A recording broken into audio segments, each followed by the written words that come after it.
Assalamualaikum anak-anak. Berjumpa lagi pada pembelajaran yang akan dibersamai oleh Ibu Diah Rizky Pangestika.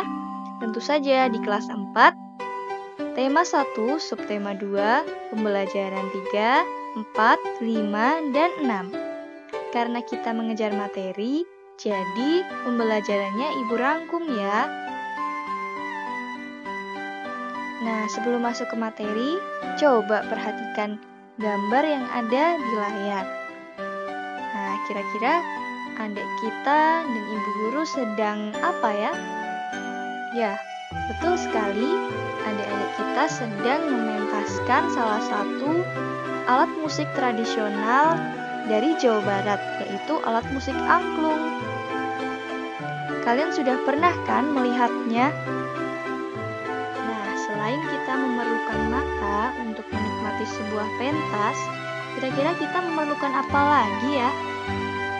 Yap, betul sekali. Kita memerlukan telinga sebagai indera pendengar. Kita wajib bersyukur kepada Tuhan Yang Maha Esa karena telah menciptakan bentuk tubuh yang paling sempurna. Salah satunya adalah kita diberi indera pendengar. Dengan menggunakan indera ini, kita bisa mendengar berbagai suara, seperti kicauan burung, suara air mengalir, dan musik. Apa saja sih bagian dan fungsi indera pendengar? Hal apa yang perlu kita lakukan untuk merawatnya? Mari kita pelajari lebih jauh.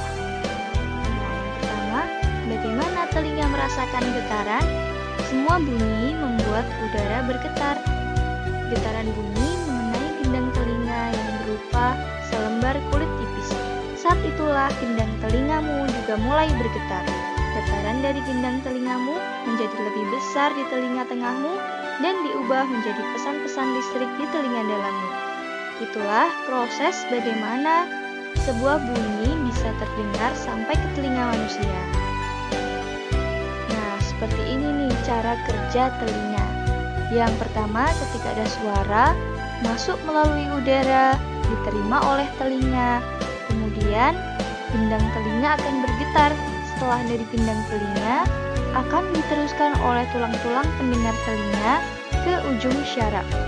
Kemudian, disampaikan ke otak agar diolah sehingga kita dapat mendengar.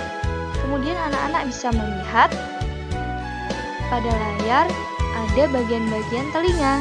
Yang pertama ada daun telinga, kemudian lubang telinga, gendang telinga, tulang telinga, rumah siput, saluran eustasius, dan saraf ke otak. Nah, setelah tadi kita mendengar penjelasan tentang indera pendengar manusia, nanti anak-anak silahkan bersama orang tua mencoba mengisi peta konsep yang ada pada layar. Atau ada juga di buku tema 1 pada halaman 103.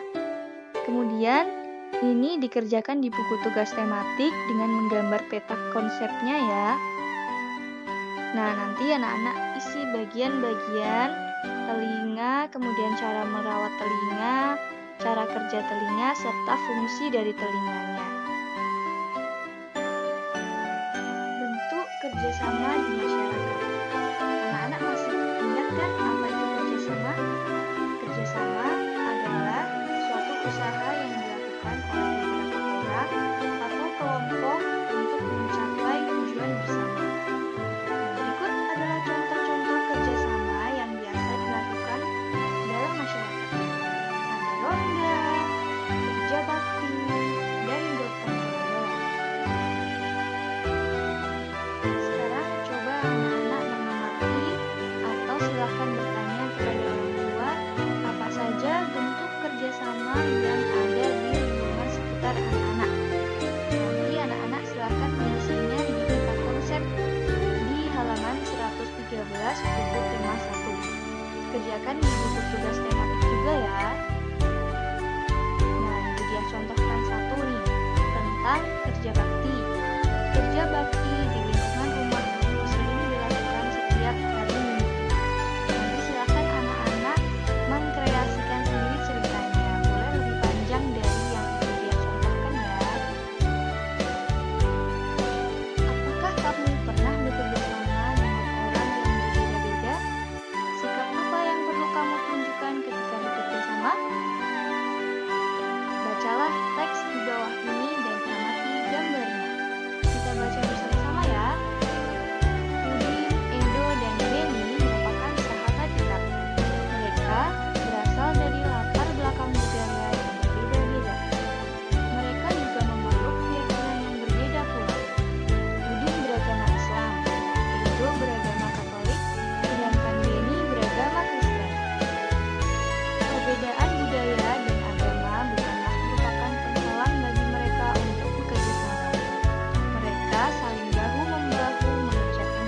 atau pekerjaan yang harus dikerjakan bersama-sama.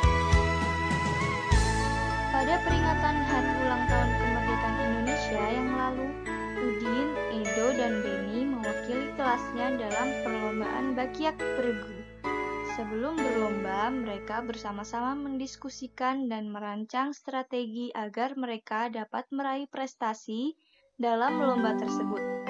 Mereka pun secara bersama-sama menunjukkan usaha terbaik ketika lomba berlangsung.